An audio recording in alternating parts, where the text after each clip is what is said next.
الحمد للہ والصلاة والسلام علی رسول اللہ اما بعد۔ سورۃ بنی اسرائیل آیت نمبر 53۔ بسم اللہ الرحمن الرحیم۔ وقل لعبادی یقولوا التی ہی احسن۔ وقل، اور آپ کہہ دیجئے، لعبادی، میرے بندوں سے، یقولوا، کہ وہ کہیں، التی، جو، ہی احسن، بہت ہی اچھا ہو، ان الشیطان، یقیناً شیطان، ینزغ، جھگڑا ڈالتا ہے، بینہم، ان کے درمیان، ان الشیطان، بے شک شیطان، کان، شروع سے ہی، للانسانی، انسان کا، عدوا مبینا، واضح دشمن ہے۔ اور میرے بندوں سے کہہ دیجئے کہ وہ بات کہیں جو سب سے اچھی ہو، یقیناً شیطان ان کے درمیان جھگڑا ڈالتا ہے، بے شک شیطان ہمیشہ سے انسان کا واضح دشمن ہے۔ عبد کی جمع عبادی ہے، اصلاً عباد ہے، آگے یا جو آپ کو نظر آ رہی یا متکلم ہے، جس کا مطلب میرے بندے ہیں، تو عبد کی جمع یہاں عباد ذکر ہوئی، میرے بندوں سے کہہ دیجئے، اور میرے والا جو ترجمہ ہو رہا ہے وہ یا متکلم کی وجہ سے ہے۔ جی، ینزغ، یہ باب فتح یفتح یا منع یمنع، اس سے ہے نازغ ینزغ، اس کا مطلب ہوتا ہے چوکا مارنا، بگاڑ پیدا کرنا، فساد برپا کر دینا، جھگڑا ڈال دینا، یہ سارے اسی کے معنی ہیں۔ اچھا، یہاں اللہ تعالیٰ نے التی ہی احسن کا لفظ استعمال کیا ہے کہ میرے بندوں سے کہیں وہ بات کریں جو احسن ہو۔ بنو اسرائیل سے اللہ تعالیٰ نے جو عہد لیا تھا سورۃ البقرہ آیت نمبر 83 میں، وہاں الفاظ کیا ہیں؟ وقولوا للناس حسنا، اس کا مطلب کیا ہے؟ اور لوگوں سے اچھی بات کہو۔ لیکن یہاں امت اسلامیہ کو حکم کیا دیا؟ وہاں اچھی بات کا ہے اور یہاں سب سے اچھی بات کا ہے۔ حسن اور احسن میں فرق ہے۔ احسن جو ہے یہ افعال التفضیل ہے، اسم تفضیل کا صیغہ ہے، اور آپ گرامر میں پڑھتے ہیں کہ اسم تفضیل جو ہے اس کا معنی اور مفہوم یہ ہوتا ہے کہ اس کے معنی اور مفہوم میں معنی کی زیادتی پائی جاتی ہے، یعنی حسن احسن میں اس کا معنی آ جائے گا، لیکن احسن کا جو معنی ہے وہ حسن میں نہیں آئے گا۔ ایک ہے اچھا، ایک ہے بہت اچھا، تو یہ جو بہت اچھا ہوتا ہے یہ افعال التفضیل کے صیغوں میں اسے بیان کیا جاتا ہے۔ گویا بنو اسرائیل کو حکم دیا گیا تھا وقولوا للناس حسنا، اور لوگوں سے اچھی بات کہو، لیکن امت اسلامیہ کو حکم کیا دیا گیا ہے کہ وہ بات کرو جو سب سے اچھی ہو۔ پھر یہاں لعبادی، میرے بندوں سے کہیے، اس سے مراد امت مسلمہ ہے، کیونکہ امت مسلمہ ہی اللہ تبارک و تعالیٰ کی غلامی اور بندگی کرنے والے ہیں۔ دوسرا یہاں یہ یاد رکھیں کہ اللہ تبارک و تعالیٰ نے یہاں یہ ذکر نہیں کیا کہ کن کے ساتھ سب سے اچھی بات کرنی ہے۔ اس سے صاف پتہ چلتا ہے کہ اچھی بات کرنے کا، بلکہ سب سے اچھی بات کرنے کا اللہ تعالیٰ نے امت اسلامیہ کو حکم دیا ہے، خواہ مسلمان آپس میں بات کریں یا کافروں کے ساتھ، منافقوں کے ساتھ مخاطب ہوں، بہر صورت لہجہ بالکل نرم اور گفتگو بالکل شائستہ ہونی چاہیے۔ مسلمان آپس میں اللہ تبارک و تعالیٰ ان کی عداوت، نفرت وغیرہ نہیں دیکھنا چاہتا، اس لیے تو نبی کریم صلی اللہ علیہ وسلم نے ارشاد فرمایا، صحیح بخاری حدیث نمبر 7072، اسی طرح صحیح مسلم 2617 نمبر ہے، نبی کریم صلی اللہ علیہ وسلم ارشاد فرماتے ہیں، لا یشیر احدکم علی اخیہ بالسلاح، تم میں سے کوئی شخص اپنے بھائی کی طرف ہتھیار سے اشارہ نہ کرے. فإنه لا يدري لعل الشيطان ينزغ في يده فيقع في حفرة من النار، کیونکہ وہ نہیں جانتا کہ شاید شیطان اس کے ہاتھ سے وہ ہتھیار چلوا دے اور وہ جہنم کے گڑھے میں گر جائے. تو اللہ تبارک و تعالی نے یہ پسند نہیں کیا، بلکہ نبی علیہ السلام نے منع فرما دیا کہ کوئی آدمی چھری یا پسٹل یا اسی طرح خنجر یا دیگر اس طرح کی اسلحے والی چیزیں ہیں کسی مسلمان بھائی کی طرف کرے. اس سے بھی منع کر دیا، کیونکہ ہو سکتا ہے کہ شیطان چونکہ یہ جھگڑا اور فسادی ہے، اس لیے یہ جھگڑا اور فساد وغیرہ برپا کر دیتا ہے. تو اللہ تعالیٰ نے دیکھیں احتیاط کا تقاضا یہ ہے کہ اس ابتدائی کام سے ہی منع کر دیا. اور اسی طرح قرآن کریم کی بے شمار آیات اور احادیث رسول صلی اللہ علیہ وسلم کی نصوص وغیرہ بھی اس بات پر شاہد عدل ہیں کہ اللہ تعالیٰ نے کفار کے ساتھ بھی اچھا انداز اپنانے کی ترغیب بلکہ حکم دیا ہے. آپ دیکھ لیں جناب موسیٰ اور ہارون علیہ السلام کو جب فرعون کی طرف بھیجا تو کیا کہا؟ وَقُولَا لَهُ قَوْلًا لَيِّنًا، جاؤ اور اس کے ساتھ جا کر بڑی نرمی والی گفتگو کرنی ہے. اسی طرح نبی کریم صلی اللہ علیہ وسلم کا مبارک وصف بھی اللہ تعالیٰ نے بیان کر دیا، فَبِمَا رَحْمَةٍ مِّنَ اللَّهِ لِنْتَ لَهُمْ، پس اللہ کی رحمت کی وجہ ہی ہے کہ آپ نرم ہو گئے ان کے لیے. وَلَوْ كُنْتَ فَظًّا غَلِيظَ الْقَلْبِ لَانفَضُّوا مِنْ حَوْلِكَ، اور یہ صحابہ کرام رضوان اللہ علیہ مجمعین کا جو جمگٹھا آپ کو نظر آ رہا ہے، یہ آپ کی شفقت اور محبت کا نتیجہ ہے.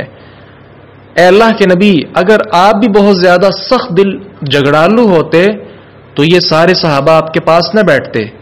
اور یہ تو عرفی طور پر بھی ہم سمجھتے ہیں کہ جس آدمی کا اخلاق وغیرہ زیادہ اچھا ہوگا، لوگوں کے ساتھ رویہ برتاؤ زیادہ بہتر ہوگا، وہ آدمی لوگوں کے ہاں مقام اور مرتبے کے اعتبار سے سب سے بلند ہوگا.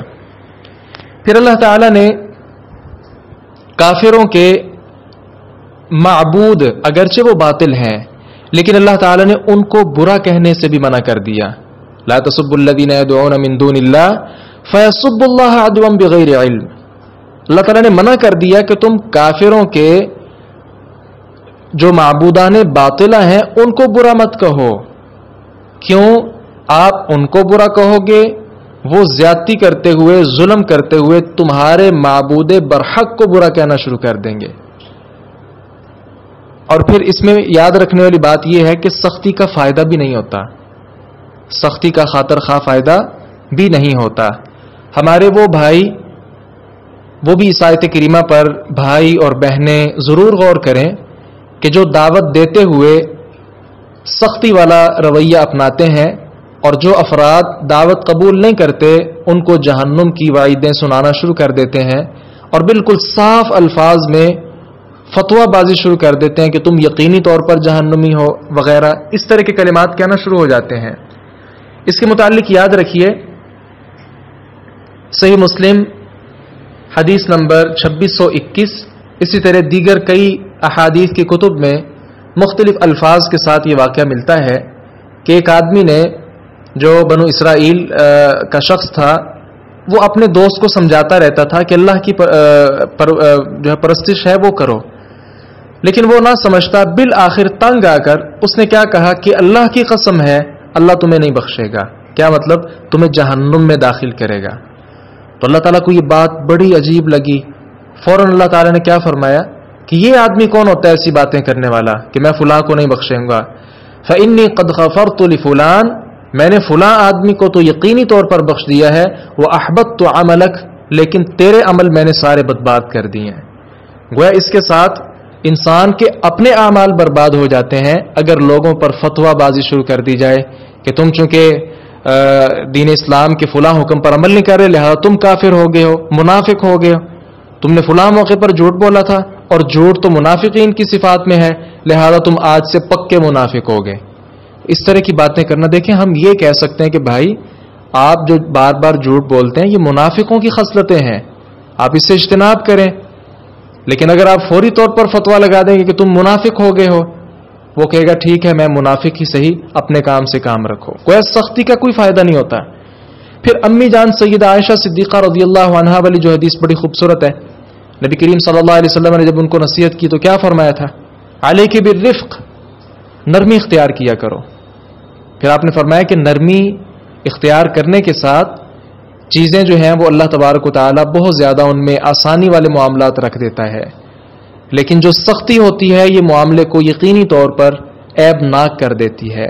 علی کل حال داعی جو ہے، داعی تلخ کلامی سے پرہیز کرنا اس کے لیے بہر صورت بہت زیادہ ضروری ہے، وگرنہ دعوت کا جو اسلوب ہے اس کے اندر بہت زیادہ خلل واقع ہوگا، جس کا نتیجہ کیا نکلے گا کہ ہم اپنی دعوت زیادہ لوگوں تک نہیں پہنچا سکیں گے اور دعوت کے ساتھ لوگوں کو دین اسلام کی طرف مائل نہیں کر سکیں گے. پھر یہ جو اللہ تعالیٰ نے فرمایا کہ ان الشیطان ینزغ بینہم، کہ شیطان تو ہے لوگوں کے درمیان جھگڑا اور فساد ڈالنے والا، تو یہ تو ہم سمجھتے ہیں، اس نے جو اب تک اللہ تعالیٰ سے مہلت لی ہوئی ہے قیامت تک ہمارے سامنے ہے. اور پھر اسی آیت کریمہ میں یہ جو آپ پڑھ رہے ہیں نا، ان الشیطان کان للانسان، تو کانا جو ہے اس کے اندر استمرار ہوتا ہے. کیا مطلب؟ یعنی کانا سے شیطان کی دشمنی کا دوام ظاہر ہو رہا ہے کہ شیطان شروع سے ہی دشمن ہے. تو شیطان تو یقینی طور پر ایسی بات دل میں ڈال دے گا، کافروں کے دلوں میں بھی اور ان کے دلوں میں بھی، اور پھر جھگڑا ڈالنا شروع کر دے گا. گویا اہل اسلام کا جو پھر دعوت کا ایک اسلوب ہے یا دعوت کا ایک ان کا طریقہ ہے، وہ سارے کا سارا اس کا یعنی کسی طور پر بھی کوئی فائدہ نہیں ہوگا. ربکم اعلم بکم ان یشاء یرحمکم او ان یشاء یعذبکم. ربکم تمہارا رب، اعلم زیادہ جاننے والا ہے، بکم تمہیں، ان اگر یشاء وہ چاہے، یرحمکم تم پر رحم کرے گا، او ان یشاء یعذبکم یا اگر وہ چاہے تو تمہیں عذاب دے گا. وما ارسلناک، وما اور نہیں، ارسلناک ہم نے آپ کو بھیجا، علیہم ان پر، وکیلا کوئی ذمہ دار. تمہارا رب تمہیں زیادہ جاننے والا ہے، اگر وہ چاہے تو تم پر رحم کرے یا اگر چاہے تو تمہیں عذاب دے، اور ہم نے آپ کو ان پر کوئی ذمہ دار بنا کر نہیں بھیجا. اس آیت میں اللہ تعالی نے اس بات کو واضح کیا کہ میں تمہیں تم سے زیادہ جاننے والا ہوں، اور پھر کیا فرمایا کہ میں چاہوں تو تمہاری نامناسب باتوں اور اسی طرح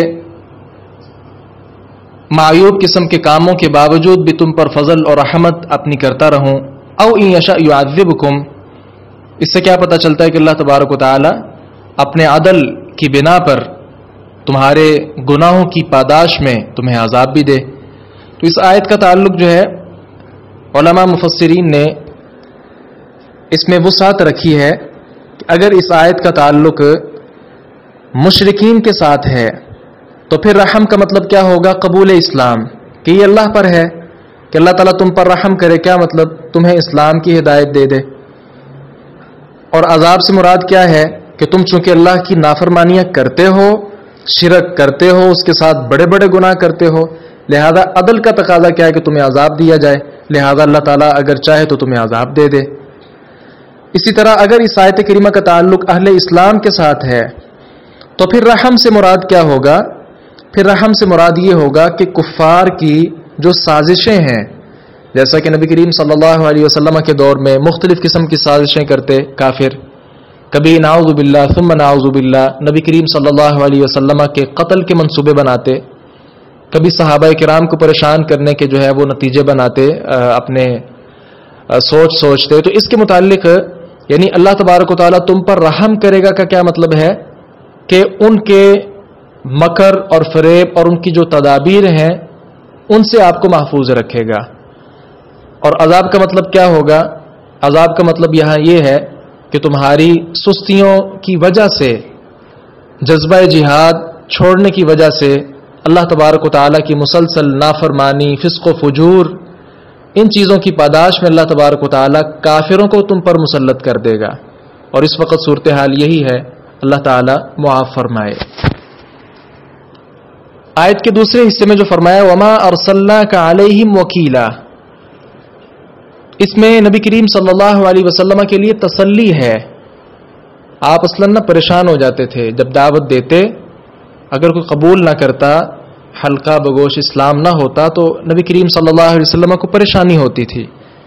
تو اس مقام پر اور دیگر کئی مقامات پر اللہ تعالیٰ نے تسلی دی ہے کہ آپ کو ہم نے کوئی ذمہ دار وکیل بنا کر نہیں بھیجا، آپ کا کام صرف اور صرف دعوت پہنچا دینا ہے. لہذا اگر آپ کا چچا مسلمان نہیں ہوتا، آپ کے قریبی لوگ مسلمان نہیں ہوتے، یا بڑے بڑے سرمایہ دار لوگ جو ہیں بادشاہ قسم کے لوگ مسلمان نہیں ہوتے، تو آپ کو پریشانی کی کوئی ضرورت نہیں ہے. یہاں وکیلا جو ہے نا، وکیل بمانا اسم مفعول ہے، الموکول الیہ، یعنی جس کے سپرد کیا جاتا ہے، ذمہ دار آدمی جسے ہم کہتے ہیں. تو گویا آپ صلی اللہ علیہ وسلم کو کیا فرمایا، جیسا کہ سورۃ الغاشیہ میں بھی ہے، فذکر انما انت مذکر لست علیہم بمسیطر، پس آپ نصیحت کیجئے، آپ صرف نصیحت کرنے والے ہیں، آپ ہرگز بھی ان پر کوئی مسلط کیے ہوئے نہیں ہیں.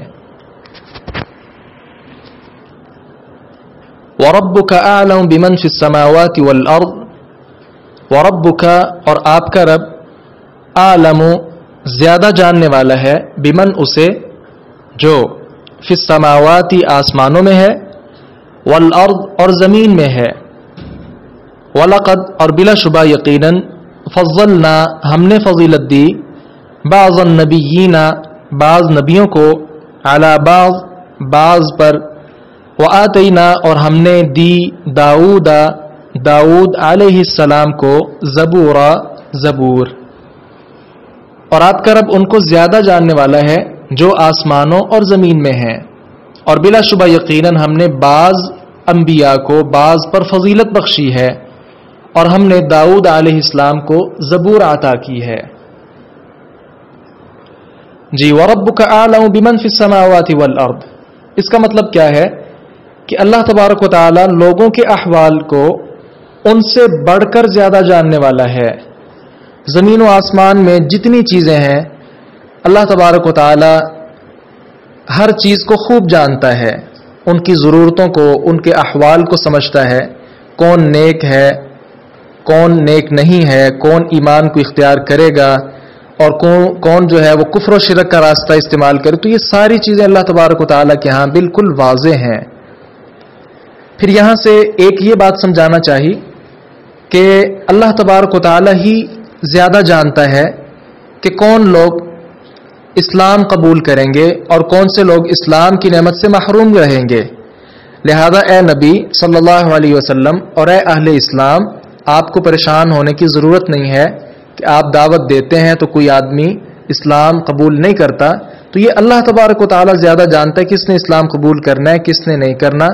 آپ کا کام صرف اور صرف دعوت کو آگے پہنچا دینا ہے. دوسرا، اس آیت کریمہ سے یہ مفہوم مفسرین نے بیان کیا ہے، چونکہ نبی کریم صلی اللہ علیہ وسلم کی رسالت پر ایک سوالیہ نشان یہ بھی ہوتا تھا کفار قریش کی طرف سے، مشرکین کی طرف سے، کہ اللہ تعالیٰ نے آپ کو ہی نبی کیوں بنایا ہے جبکہ بڑے بڑے مالدار لوگ اور بڑے بڑے سرمایہ دار لوگ موجود ہیں، تو آپ کو ہی نبی کیوں بنایا؟ تو اس کے متعلق بھی آیت کریمہ میں جواب ہے کہ اللہ تعالیٰ زیادہ جانتا ہے کس کو اللہ تعالیٰ نے نبی بنانا ہے، کس کو فرشتہ بنانا ہے، کس کو عام انسان بنانا ہے، کسی کو مومن بنانا ہے، کسی کو کافر بنانا ہے.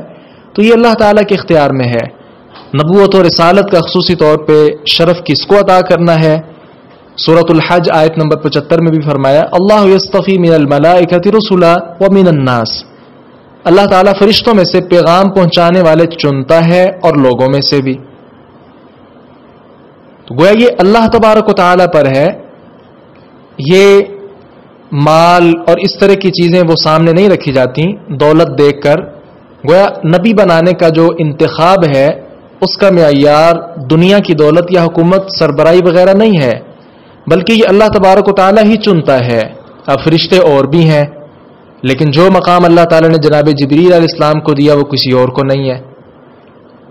اسی طرح آگے وَلَقَدْ فَضَّلْنَا بَعْضَ النَّبِيِّينَ عَلَى بَعْضٍ، اس سے بھی اللہ تبارک و تعالیٰ کے کمال علم کا اندازہ ہوتا ہے کہ اس نے انبیاء اور رسول میں سے بھی جس کو چاہتا ہے اسے ایک دوسرے پر فضیلت اور برتری عطا کر دیتا ہے. گویا تمام انبیاء بالعموم تمام انسانوں سے افضل ہیں، اور پھر انبیاء کے اندر بھی مختلف اللہ تبارک و تعالی نے درجات رکھے ہوئے ہیں. اور یہاں خاص طور پر جناب داؤد علیہ السلام کا ذکر کیا کہ وہ بالکل سادہ مزاج آدمی، بکریاں چرانے والے، اللہ تبارک و تعالی نے ان کو نبی بنا دیا اور بادشاہ بنا دیا.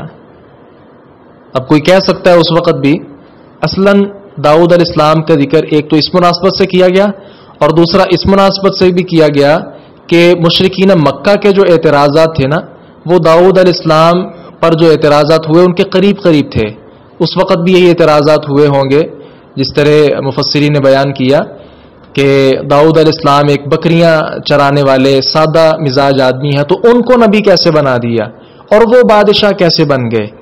تو اس لیے ساتھ یہ مثال بھی ذکر یہاں ہو گئی کہ نبی کریم صلی اللہ علیہ وسلم کو اگر آخری نبی بنانے کا جو ایک عظیم شرف اللہ تبارک و تعالی نے ان کو عطا کیا تو یہ بھی اللہ تعالی کی طرف سے ہی ہے.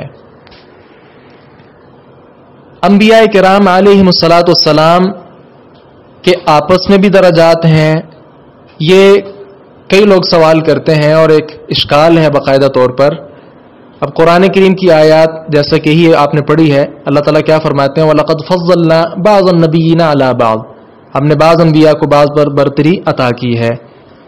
اسی طرح سورہ بقرہ میں تیسرا پارہ جہاں سے شروع ہو رہا ہے تِلْكَ الرُّسُلُ فَضَّلْنَا بَعْضَهُمْ عَلَى بَعْضٍ، وہاں بھی یہ فرمایا. جبکہ کچھ روایات ایسی ہیں جس میں نبی کریم صلی اللہ علیہ وسلم نے یہ ارشاد فرمایا جیسا کہ لا تفضلوا بین انبیاء اللہ، صحیح بخاری حدیث نمبر 3414، اسی طرح صحیح مسلم حدیث نمبر 2373 پر یہ موجود ہے. مطلب اس کا کیا ہے؟ لا تفضلوا بین انبیاء اللہ، اللہ کے بندوں کے نبیوں کے درمیان ایک دوسرے کو فضیلت نہ دو. اس طرح دوسری حدیث میں آپ نے کیا ارشاد فرمایا؟ لا ينبغي لعبد ان يقول انا خیر من یونس بن متى، کسی آدمی کے لیے یہ مناسب نہیں ہے، جائز نہیں ہے کہ وہ یہ بات کہے کہ میں محمد صلی اللہ علیہ وسلم جناب یونس بن متى علیہ السلام سے زیادہ فضیلت رکھتا ہوں. تو یہ روایت بھی موجود ہے صحیح بخاری میں ہی 3416 نمبر پر، صحیح مسلم 2376 نمبر پر موجود ہے. تو اس کا کیا مطلب ہے؟ ایک جواب تو حافظ ابن کثیر رحمہ اللہ نے دیا ہے کہ اپنی خواہش اور تعصب کی بنا پر فضیلت نہ دو، اور دوسرا واللہ عالم مجھے یہ سمجھ آیا ہے کہ تعصب اسی کے ساتھ اس کا تعلق بھی ہے کہ لوگ جو ہے جاہل قسم کے لوگ دوسرے نبی کی جو فضیلت ہے اس کا بالکل انکار کر دیتے ہیں.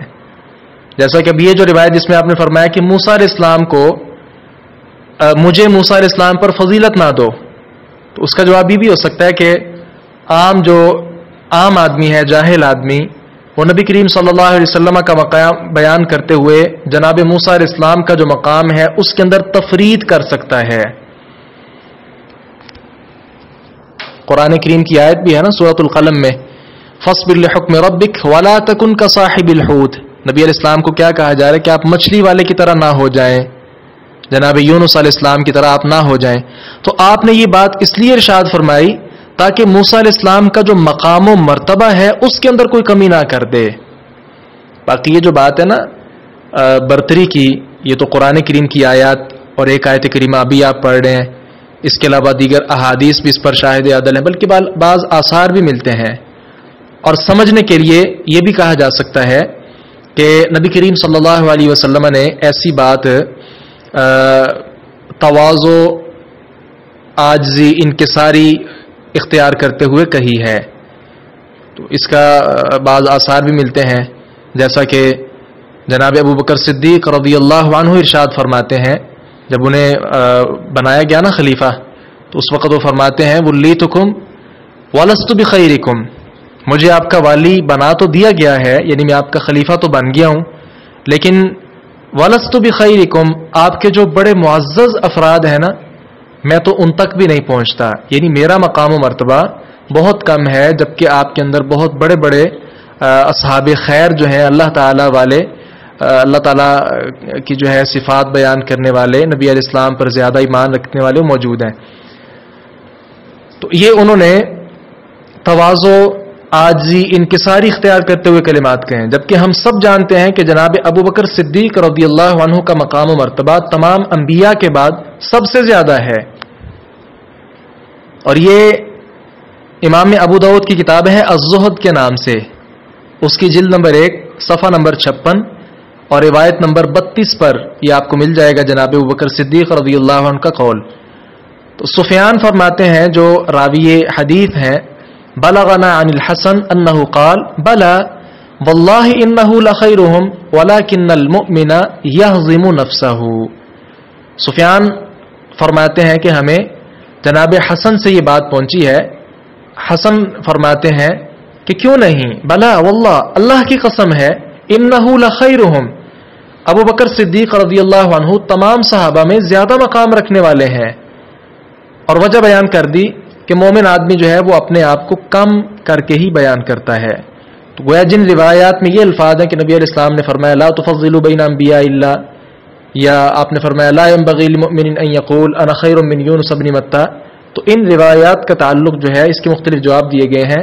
ایک تو تعصب کی بنا پر ایسا لوگ کہتے ہیں، اس کا نبی علیہ السلام نے انکار کیا، اور دوسرا عاجزی اور انکساری اختیار کرتے ہوئے آپ صلی اللہ علیہ وسلم نے یہ کیا، اور تیسرا یہ بھی آپ کہہ سکتے ہیں کہ ایک نبی کا مقام و مرتبہ بیان کرتے کرتے دوسرے کی شان میں تنقیص، تفریط اور کمی اس سے ہوتی ہے، بسا اوقات لوگ ایسا کر جاتے ہیں، تو اس کا آپ صلی اللہ علیہ وسلم نے انکار کیا۔ باہر صورت انبیاء کا جو ایک دوسرے سے درجات کے اعتبار سے بلند ہونا ہے، مقام و مرتبے کے اعتبار سے دوسرے پر فوقیت حاصل کرنا ہے، یہ قرآن کریم میں موجود ہے اور ہمارا اس پر ایمان ہے۔ قُلِ ادْعُوا الَّذِينَ زَعَمْتُم مِّن دُونِهِ فَلَا يَمْلِكُونَ كَشْفَ الضُّرِّ عَنكُمْ وَلَا تَحْوِيلًا، قل کہہ دیجئے، ادعو تم بلاؤ، الذین انہیں جن کو زعمتم تم سمجھتے ہو، یعنی معبود سمجھتے ہو، من دونہ اس کے علاوہ، اللہ تعالیٰ کے علاوہ، فلا پس نہیں، یملکون وہ اختیار رکھتے، کشف الضر تکلیف دور کرنے کا، عنکم تم سے، ولا تحویلا اور نہ اسے بدلنے کا۔ کہہ دیجئے انہیں پکارو جنہیں تم نے اس کے سوا گمان کر رکھا ہے، پس وہ نہ تم سے تکلیف دور کرنے کے مالک ہیں اور نہ بدلنے کے۔ زام تم یہاں قالا کے معنی میں ہے، یعنی انہیں بلاؤ جنہیں تم نے معبود گمان کر رکھا ہے، تم کہتے ہو کہ وہ معبود ہیں۔ اس آیت کریمہ میں ان مشرکین کی تردید اور ساتھ چیلنج بھی ہے کہ جو مختلف لوگوں کو پکارتے تھے، معبود تصور کرتے تھے، کچھ فرشتوں کو، کچھ جنوں کو اور کچھ انسانوں کو اپنا حاجت روا اور مشکل کشا سمجھا کرتے تھے۔ ان کے ساتھ ان اہل کتاب کا رد بھی ہے جو جناب عیسیٰ اور عزیر علیہ السلام کی الوہیت کے قائل تھے۔ بعض مفسرین نے یہاں الذین زعمتم من دونی سے مراد وہ جنات لیے ہیں جو مسلمان ہو گئے تھے اور مشرکین ان کی عبادت کیا کرتے تھے، جیسا کہ صحیح بخاری حدیث نمبر 4714 میں ہے، کان ناس من الانس یعبدون ناسا من الجن فاسلم الجن وتمسک هؤلاء بدینہم، کچھ لوگ جنات کی عبادت کیا کرتے تھے، پس وہ جن مسلمان ہو گئے، لیکن یہ لوگ جنوں کے سابقہ دین پر ہی قائم رہے۔ حافظ ابن حجر رحمہ اللہ نے اس کی وضاحت یوں کی ہے کہ وہ لوگ جو جنوں کی عبادت کرتے تھے بدستور جنوں کی عبادت پر ہی قائم رہے، جبکہ جن یہ بات پسند نہیں کرتے تھے کیونکہ انہوں نے اسلام قبول کر لیا تھا اور وہ اپنے رب کی بارگاہ میں وسیلہ تلاش کرنے والے ہو گئے تھے۔ یہ فتح الباری اسی حدیث جو 4714 ہے اس کی شرح میں حافظ ابن حجر رحمہ اللہ نے یہ بات لکھی ہے، اور اس تفسیر کی تائید اگلی آیت کریمہ جس میں وسیلے کا ذکر ہے اس سے بھی ہو رہی ہے۔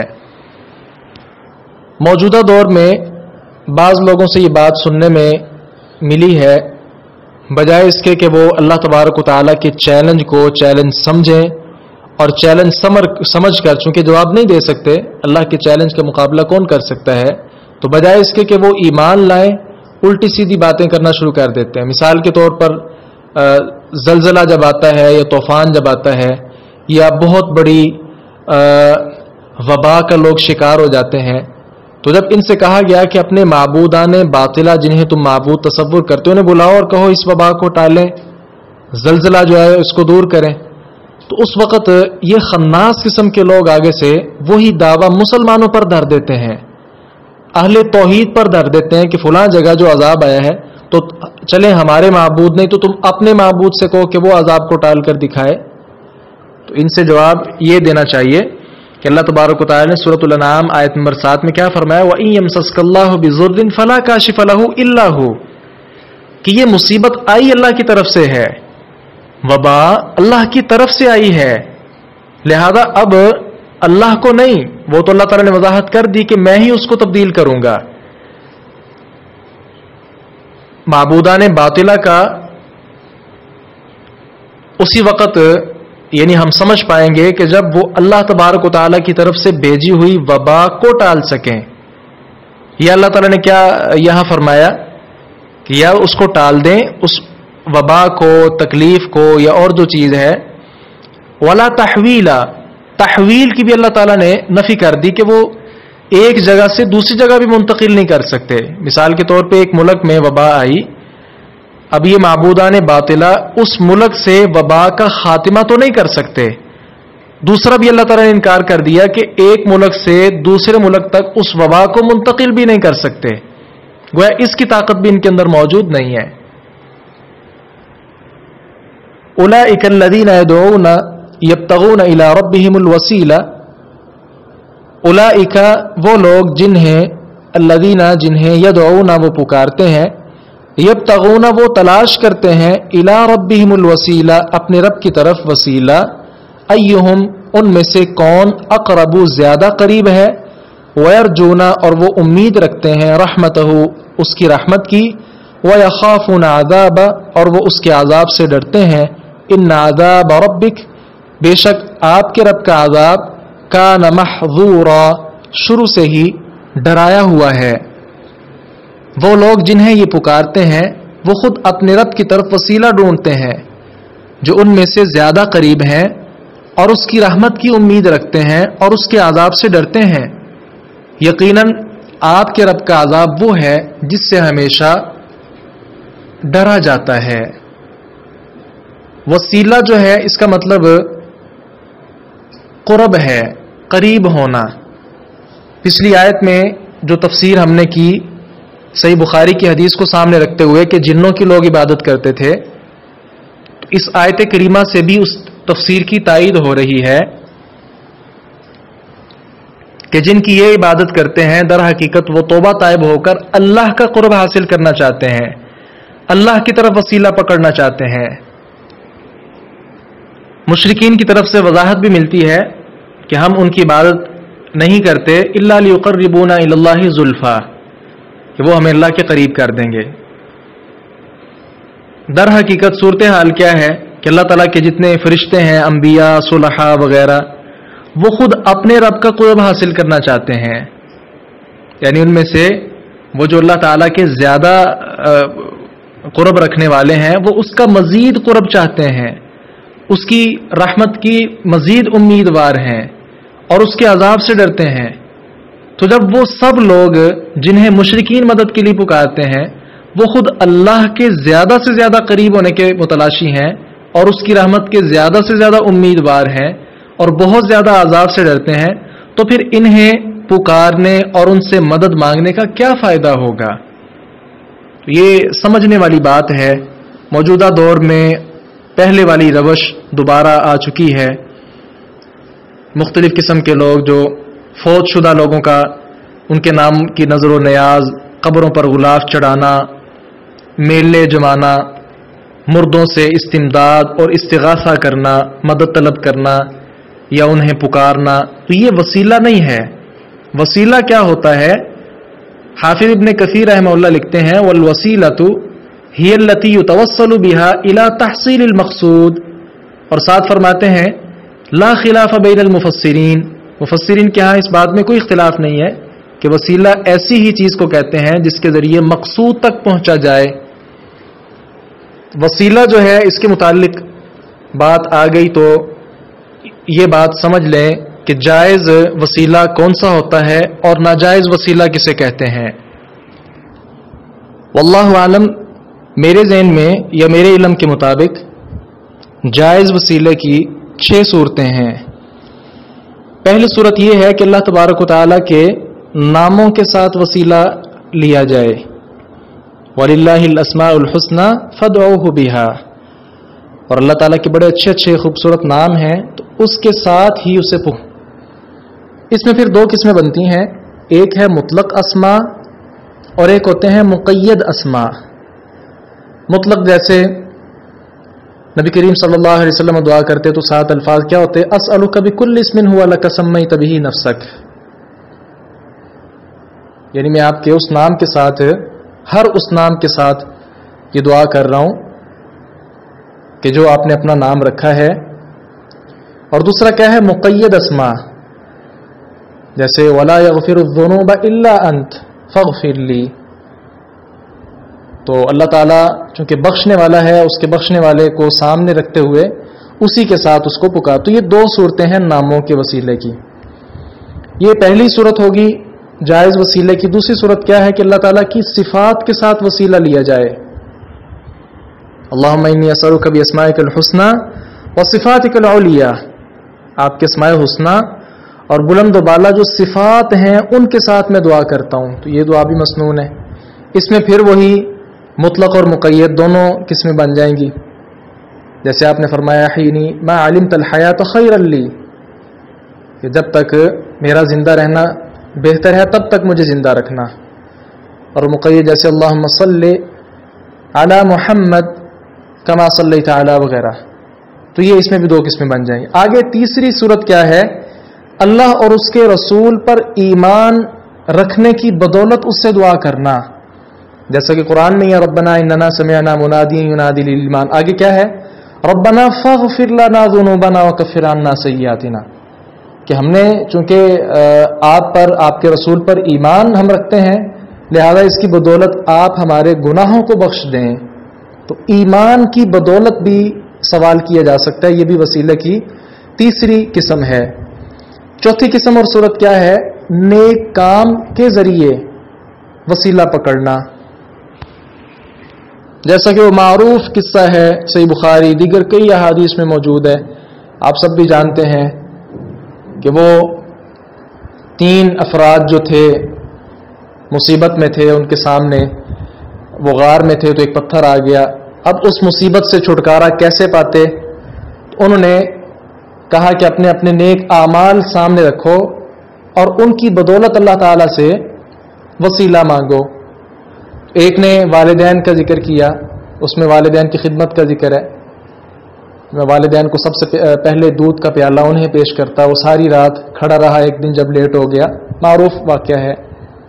اس طرح دوسرے نے کیا کہا کہ مجھے جو ہے برائی کے ارتکاب کا رستہ بالکل اس کے لیے آسان ہو گیا تھا، لیکن وہ اللہ تعالیٰ سے ڈر گیا، اس نے زنا کا ارتکاب نہیں کیا، عفت تامہ آپ اسے کہہ لیں، پہلے کو بر والدین کہہ لیں۔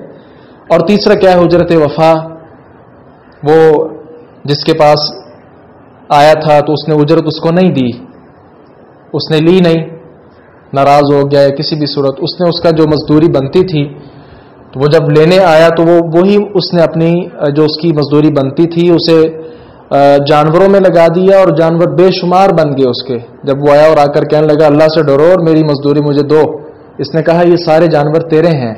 اس نے کہا مذاق کرتے ہو؟ میں نے کہا نہیں، وہ ساری صورتحال بتائی کہ آپ کے جو پیسے تھے اس طرح میں نے جانوروں میں لگائے اور اب یہ جانور بڑھ گئے ہیں، تو یہ گویا یہ اجرت وفا آپ اسے سمجھ لیں۔ تو اس سے پتہ کیا چلا کہ نیک کام جو بھی ہے، وہ والدین کی خدمت ہو وہ آدمی قدرت رکھتے ہوئے برائی سے اجتناب کرتا ہو، یا وہ لوگوں کے ساتھ اجرت کے معاملات میں وفادار ہو، یا اس کے علاوہ بھی اور کوئی صورت ہو سکتی ہے، تو نیک کام کے ذریعے بھی اللہ تعالیٰ سے مانگا جا سکتا ہے کہ اللہ فلاں کام میں نے خالصتاً تیری رضا کے لیے کیا تھا، اب فلاں میرے اوپر مصیبت ہے، اس کو تو ٹال دے۔ پانچویں شکل کیا ہے کہ اپنی بیماری یا تنگ حالی بیان کر کے اللہ تبارک و تعالیٰ سے گزارش کر لینا، جیسا کہ زکریا علیہ السلام نے دعا کی ہے ربی انی وہن العظم، ہڈیاں اب کمزور ہو گئی ہیں، تو اپنی صورتحال بیان کی ہے جناب زکریا علیہ السلام نے، صورتحال بیان کر کے پھر بیٹے کا سوال کر رہے ہیں۔ موسیٰ علیہ السلام ربی انی لما انزلت الی من خیر فقیر کہہ رہے ہیں، گویا اپنی صورتحال جو ہے بیماری یا صورتحال جو تنگ حالی ہے وہ بیان کر کے اللہ تعالیٰ سے کوئی چیز مانگنا۔ اس طرح چھٹی قسم کیا ہے جائز وسیلے کی،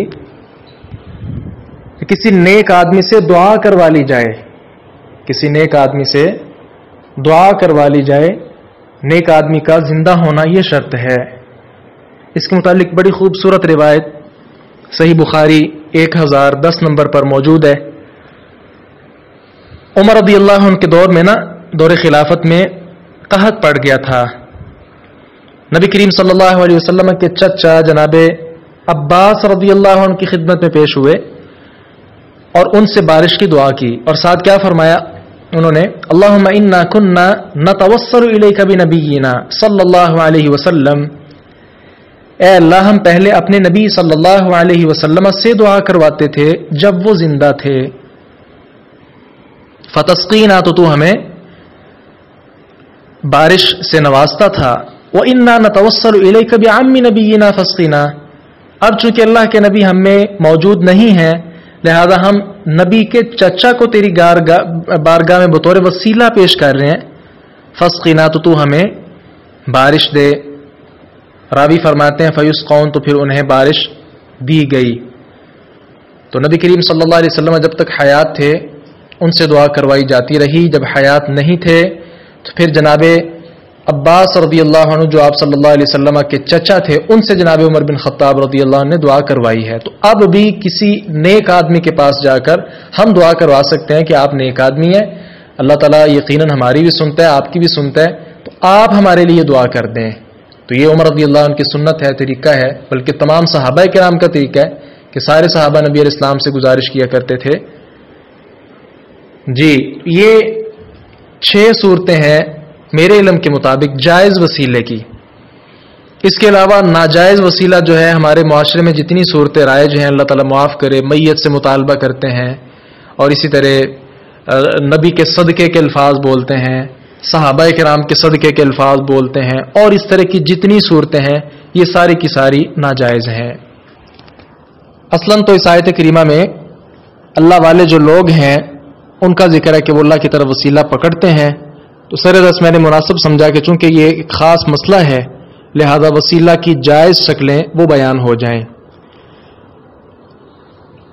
آگے چلتے ہیں، وَإِن مِّن قَرْيَةٍ، وَإِن اور نہیں، من قریۃ کوئی بستی، الا مگر، نحن مہلکوها ہم اسے ہلاک کرنے والے ہیں، قبل یوم القیامہ قیامت کے دن سے پہلے، او معذبوها یا اسے عذاب دینے والے ہیں، عذابا شدیدا بہت سخت عذاب، کان ذالک یہ ہے، فی الکتاب کتاب میں، مستورا لکھا ہوا، اور کوئی بھی بستی نہیں مگر ہم قیامت کے دن سے پہلے اسے ہلاک کرنے والے ہیں یا اسے بہت سخت عذاب دینے والے ہیں، یہ بات ہمیشہ سے کتاب میں لکھی ہوئی ہے۔ اس آیت کریمہ کی 2 تفاسیر کی گئی ہیں، ایک طرف تو حافظ ابن کثیر اور دیگر کئی مفسرین ہیں، ان کی تفسیر کیا ہے کہ اللہ تعالیٰ نے لوح محفوظ میں شروع سے یہ بات لکھ دی ہے کہ ہر بستی جو ظلم پر اتر آئے قیامت سے پہلے ہم یا تو اسے بالکل ہی ہلاک کر دیں گے، اس کے رہنے والے کو تباہ و برباد کر دیں گے، یا ان پر سخت قسم کا عذاب وہ ہم بھیجیں گے۔ اس کی کئی وجوہات ہو سکتی ہیں، باہمی قتل و غارت کے ساتھ، دشمن کے حملے کے ساتھ، کسی مصیبت کے ذریعے ان پر مصیبت بھیجنے کے ساتھ، تو اسے